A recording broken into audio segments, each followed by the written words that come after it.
ఉద్యమ ఆకాంక్షలు నెరవేరుస్తూ ముందుకెళ్తున్నామన్నారు సీఎం రేవంత్ రెడ్డి. నిర్వీర్యమైన వ్యవస్థలను చక్కబెడుతున్నామని చెప్పారు.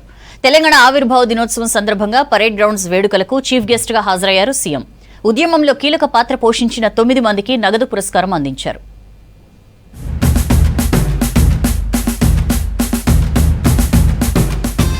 రాష్ట్ర వ్యాప్తంగా తెలంగాణ 12వ ఆవిర్భావ దినోత్సవ వేడుకలు అట్టహాసంగా కొనసాగాయి. సికింద్రాబాద్ పెరేడ్ గ్రౌండ్స్ లో జరిగిన వేడుకలకు ముఖ్యమంత్రి రేవంత్ రెడ్డి హాజరయ్యారు. జాతీయ పతాకాన్ని ఆవిష్కరించి ఆ తర్వాత ఓపెన్ టాప్ జీప్ లో పోలీసుల గౌరవ వందనం స్వీకరించారు సీఎం. వేడుకలకు ముఖ్య అతిథిగా జపాన్లోని కితాక్షు సిటీ మేయర్ కజుహిసా టకేచి హాజరయ్యారు.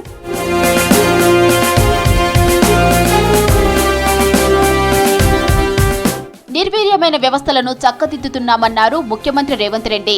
ప్రజల ఆకాంక్షలే ప్రభుత్వ ఎజెండాగా ముందుకెళ్తున్నామని చెప్పారు. భూ వివాదాలు లేని తెలంగాణ రాష్ట్రమే లక్ష్యంగా భూభారతిని తెచ్చామని చెప్పారు. సంక్షేమ పథకాల్లో సన్నబియ్యం ఒక ట్రెండ్ సెట్టర్ అన్నారు సీఎం. భూ వివాదాలు లేని తెలంగాణ లక్ష్యంగా భూభారతి 2025 చట్టాన్ని తీసుకువచ్చాం. పేద ప్రజలందరికీ రక్షణ కల్పించే చట్టంగా మార్చి ప్రతి పేదవాడి సమస్యను పరిష్కరించి ఈరోజు అసైన్మెంట్ భూములతో పాటు అడవుల్లో ఉన్న ఆదివాసీలకి అందించిన అటవీ హక్కుల చట్టాలను అమలు చేసి వాళ్ళ భూములకు రక్షణ కల్పించే విధానాన్ని ఈనాడు భూభారతి చట్టంలో మనం తీసుకురావడం జరిగింది.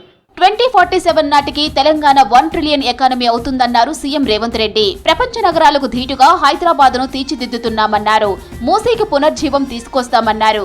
30,000 ఎకరాల్లో ఫ్యూచర్ సిటీని ఏఏ, sports, pharma, life sciences, health సిటీలను ఏర్పాటు చేశామన్నారు. 18,000 కోట్లతో రీజనల్ రింగ్ రోడ్ చేపట్టామన్నారు. మెట్రో రైల్ 2వ దశకు 24,000 కోట్లు కేటాయించామన్నారు. మన నగరాన్ని మహానగరంగా ప్రపంచ దేశాలతో పోటీ పడే విధంగా తీర్చిదిద్దాలని ఈనాడు తెలంగాణ ప్రజా ప్రభుత్వం ఉక్కు సంకల్పంతో ముందుకు వెళ్తున్నది. ఈనాడు రీజనల్ రింగ్ రోడ్డును ప్లాన్ చేస్తున్నాం. RRRని 360 కిలోమీటర్ల పొడవున హైదరాబాద్ తెలంగాణ నగరాన్ని చుట్టుముట్టే విధంగా ఈరోజు రీజనల్ రింగ్ రోడ్డును మనము నిర్మించుకోబోతున్నామని తెలియజేయడానికి నేను సంతోషపడుతున్నాను. ఉద్యమంలో కీలక పాత్ర పోషించిన 8 మందికి ₹1 కోటి చొప్పున చెక్కులు అందజేశారు సీఎం రేవంత్. యక్క యాదగిరిరావు, అందశ్రీ, సుద్దాల అశోక్ తేజ, జయరాజు, పాసం యాదగిరిలకు నగదు పురస్కారం అందించారు సీఎం. దివంగత గోడ అంజయ్య, గద్దర్, బండి యాదగిరి తరపున చెక్కులను కుటుంబ సభ్యులు అందుకున్నారు. విదేశీ పర్యటనలో ఉన్న గోరటి వెంకన్న తరపున ఆయన కుమార్తె పురస్కారాన్ని స్వీకరించారు.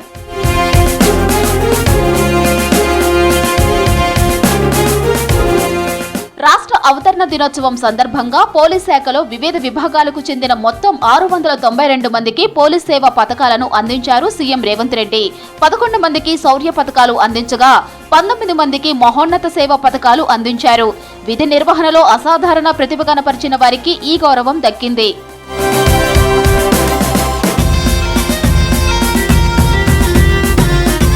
ఉదయం గన్ పార్క్ దగ్గర అమరులకు నివాళులర్పించారు సీఎం రేవంత్ రెడ్డి. స్తూపం దగ్గర పుష్పగుచ్చాలు ఉంచి అంజలి ఘటించారు. సీఎంతో పాటు ఇతర నేతలు అమరులకు నివాళులర్పించారు.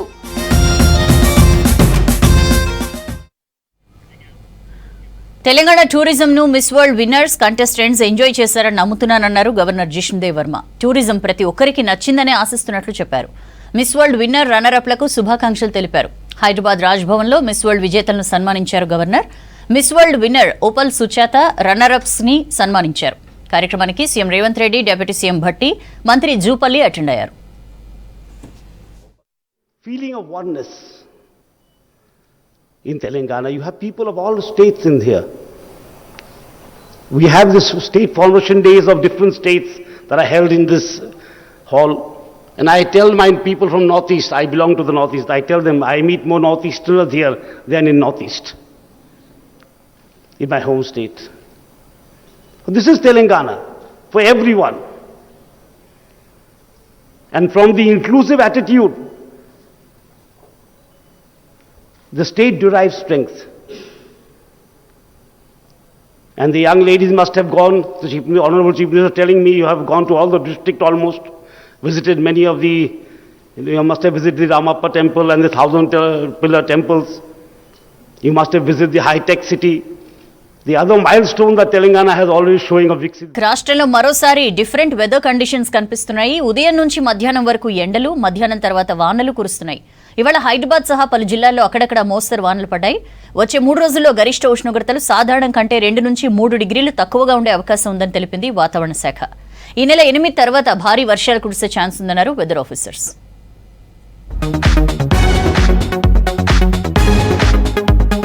రాష్ట్రంలో మళ్లీ భిన్న వాతావరణ పరిస్థితులు నెలకొన్నాయి. రాష్ట్రంపై నైరుతి రుతుపవనాల కదలిక మందగించడంతో వర్షాలు తగ్గి ఎండలు పెరిగాయి. మరోవైపు నైరుతి దిశ నుంచి వీస్తున్న గాలులతో తేలికపాటి వర్షాలు కురుస్తున్నాయి. మరో 2 రోజులు వాతావరణం ఇలాగే ఉంటుందని తెలిపారు ఐఎండీ అధికారులు.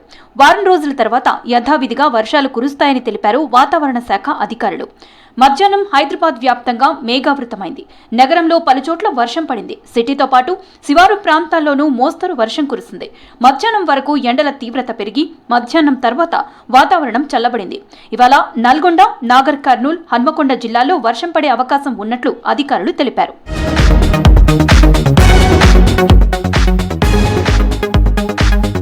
వికారాబాద్ జిల్లాలో వర్షం కురిసింది. మధ్యాహ్నం వరకు ఎండ దంచికొట్టగా మధ్యాహ్నం తర్వాత వాతావరణం చల్లబడింది. జిల్లాలో పలుచోట్ల మోస్తరు నుంచి భారీ వర్షం కురిసింది. గ్రామాల్లో ఈదురుగాలులతో కూడిన వాన పడడంతో రైతులు అలర్ట్ అయ్యారు. అటు యాదాద్రి భువనగిరి అంతటా వర్షం పడింది. జనగామ జిల్లాలోనూ వాన కురిసింది. రేపు ఉమ్మడి ఖమ్మం, నల్గొండ, మహబూబ్ నగర్, వరంగల్, రంగారెడ్డి జిల్లాల్లో వర్షాలు కురిసే ఛాన్స్ ఉందని చెప్పారు అధికారులు.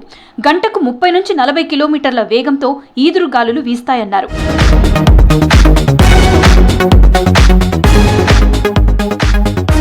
ఇవాళ నల్గొండ జిల్లాలో అత్యధికంగా 36 డిగ్రీల టెంపరేచర్ రికార్డైంది. రాష్ట్రంలో వచ్చే 3 రోజుల్లో గరిష్ట ఉష్ణోగ్రతలు సాధారణం కంటే 2 నుంచి 3 డిగ్రీలు ఎక్కువగా ఉండే అవకాశం ఉందన్నారు వెదర్ ఆఫీసర్లు. వారం రోజుల తర్వాత రాష్ట్ర వ్యాప్తంగా విస్తారంగా వర్షాలు కురుస్తాయని చెప్పారు. రైతులు జొన్నలు, మక్కలు లాంటి పంటలు జూన్ 8 తర్వాత వేసుకుంటే మేలని సూచిస్తున్నారు వాతావరణ శాఖ అధికారులు. కాళేశ్వరం ప్రాజెక్టుపై విజిలెన్స్ ఇచ్చిన రిపోర్ట్ బయటకు వచ్చింది. 17 మంది ఇరిగేషన్ అధికారులకు క్రిమినల్ చర్యలకు సిఫార్సు చేసింది. ఎల్ఎన్టీ సంస్థపై కూడా క్రిమినల్ చర్యలకు సూచించింది. కాళేశ్వరం ప్రాజెక్టుపై ఇప్పటికే విజిలెన్స్ ప్రభుత్వానికి రిపోర్ట్ ఇచ్చింది. ఇప్పుడు ఆ రిపోర్ట్ బయటకు రావడంపై చర్చనీయాంశంగా మారింది.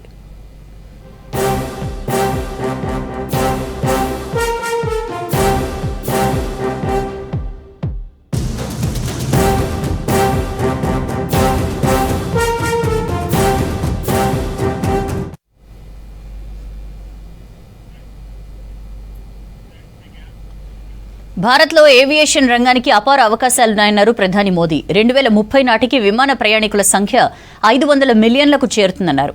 పరాగ్వేతో అన్ని రంగాల్లో కలిసి పనిచేయడానికి భారత్ సిద్ధంగా ఉందన్నారు. భారత్లో ఈవీ కార్ల ఉత్పత్తికి టెస్లా ఆసక్తిగా లేదన్నారు కేంద్ర మంత్రి కుమారస్వామి.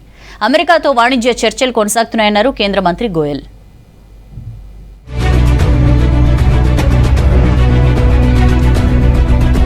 ఏవియేషన్ రంగంలో భారత్ అద్భుత పురోగతి సాధిస్తోందన్నారు ప్రధాని నరేంద్ర మోదీ. ఢిల్లీలో జరిగిన ఇంటర్నేషనల్ ఎయిర్ ట్రాన్స్పోర్ట్ సమిట్ లో పాల్గొన్నారు. ప్రపంచంలో 3వ అతిపెద్ద దేశీయ ఏవియేషన్ మార్కెట్ ను భారత్ కలిగి ఉందన్నారు. ఉడాన్ స్కీమ్ సూపర్ సక్సెస్ అయిందని చెప్పారు. దేశంలో ప్రతి ఏడాది దాదాపు 240 మిలియన్ల మంది విమానాల్లో ప్రయాణిస్తున్నట్లు చెప్పారు. ఈ సంఖ్య 2030 నాటికి 500 మిలియన్లకు చేరే అవకాశం ఉందన్నారు. భారత్లో ఏవియేషన్ రంగానికి అపార అవకాశాలు ఉన్నాయన్నారు మోదీ. दुनिया का तीसरा सबसे बड़ा डोमेस्टिक एविएशन मार्केट है. हमारी उड़ान योजना की सक्सेस इंडियन सिविल एविएशन का एक गोल्डन चैप्टर है. इस योजना के तहत 15 मिलियन से ज्यादा यात्रियों को सस्ती एयर ट्रैवल की सुविधा मिली है. कई नागरिक पहली बार हवाई सफर कर पाए हैं. పరాగ్వేతో ద్వైపాక్షిక వ్యూహాత్మక బంధం బలోపేతానికి భారత్ సిద్ధంగా ఉందన్నారు ప్రధాని మోదీ. ఢిల్లీలో పరాగ్వే అధ్యక్షుడు శాంటియాగో పెనా పలాసియోస్ తో భేటీ అయ్యారు. ఉగ్రవాదంపై పోరులో భారత్, పరాగ్వే భుజం భుజం కలిపి పనిచేయాల్సిన అవసరం ఉందన్నారు. సైబర్ క్రైమ్, డ్రగ్స్ నియంత్రణకు ఉమ్మడి కార్యాచరణ అవసరమని చెప్పారు. డిజిటల్ టెక్నాలజీ, అరుదైన ఖనిజాలు, ఎనర్జీ, రక్షణ సహా పలు రంగాల్లో అపార అవకాశాలు ఉన్నాయన్నారు మోదీ. एक्सेलेंसी, आतंकवाद के खिलाफ लड़ाई में भारत और पैराग्वे कंधे से कंधा मिलाकर खड़े हैं. Cyber crime, organised crime, drug trafficking जैसी साझा चुनौतियों से लड़ने के लिए सहयोग की अपार संभावनाएं हैं. భారత్లో టెస్లా ఎలక్ట్రిక్ కార్ల తయారీపై ఎలన్ మస్క్ ఆసక్తిగా లేరన్నారు. కేంద్ర మంత్రి కుమారస్వామి కేవలం కార్ల అమ్మకాలకే టెస్లా సిద్ధంగా ఉందన్నారు. ఇప్పటికే దేశీయ మార్కెట్లో షోరూంలు ఏర్పాటుకు ప్రయత్నాలు మొదలుపెట్టిందని చెప్పారు. భారత్లో తయారీపై టెస్లా నుంచి ఎలాంటి సమాచారం రాలేదన్నారు Kumaraswamy. Tesla, we are not actually expected from them. They have only to start 2 showrooms. They are not interested in manufacturing in India.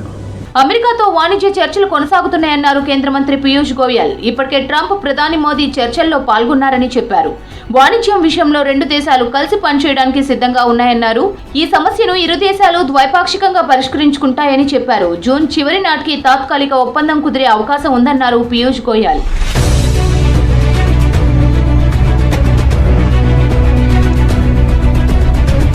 Bihar politics pi hot comments చేశారు కేంద్ర మంత్రి చిరాగ్ పాస్వాన్.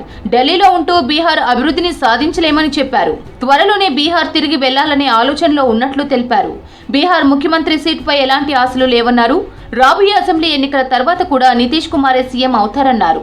బీహార్ అభివృద్ధి కోసమే తాను రాజకీయాల్లోకి వచ్చానన్నారు చిరాగ్ పాస్వాన్. मेरा राजनीति में आने का कारण ही बिहार और बिहारी रहे हैं. ऐसे में मेरी इच्छा है कि मैं जिस सोच के साथ राजनीति में आया हूं, मेरा एक अपना विजन भी है, बिहार फर्स्ट, बिहारी फर्स्ट. ऐसे में मैं चाहता हूं कि मेरा राज्य बिहार विकसित राज्यों की श्रेणी में बराबरी पर आकर खड़ा हो. जो तीसरी बार का सांसद बनने के बाद मुझे एहसास हो रहा है कि दिल्ली में रह के शायद नहीं संभव होगा. దేశాభివృద్ధి లక్ష్యంగా ఎన్డీఏ సర్కార్ పనిచేస్తోందన్నారు బీజేపీ నేతలు. దేశాభివృద్ధిపై విపక్షాలు తప్పుడు ప్రచారం చేస్తున్నాయన్నారు. భారీ వర్షాలు ఈశాన్య రాష్ట్రాలను అతలాకుతలం చేస్తున్నాయి. ఎడతెరిపి లేని వానలతో జనజీవనం స్తంభించిపోయింది. సిక్కింలో కొండ చర్యలు విరిగిపడి 3 జవాన్లు మరణించగా మరో 6 గల్లంతయ్యారు. అసోంలో నదులన్నీ ఉప్పొంగి ప్రవహిస్తున్నాయి. మణిపూర్, మిజోరం, త్రిపురలోనూ వేలాది మంది నిరాశ్రయులయ్యారు.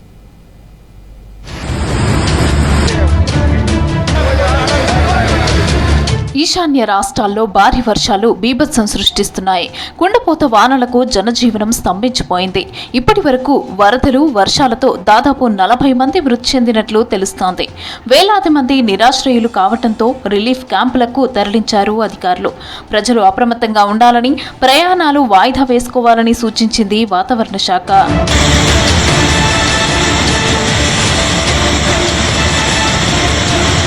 సిక్కింలో భారీ వానలతో కొండచర్యలు విరిగిపడుతున్నాయి. చట్టేన్ ప్రాంతంలో మిలిటరీ క్యాంపులపైన మట్టి పిల్లలు విరిగిపడ్డాయి.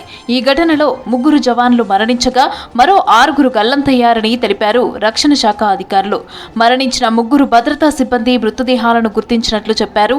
గల్లంతైన వారి కోసం సహాయక చర్యలు కొనసాగుతున్నాయని తెలిపారు. That's all for now.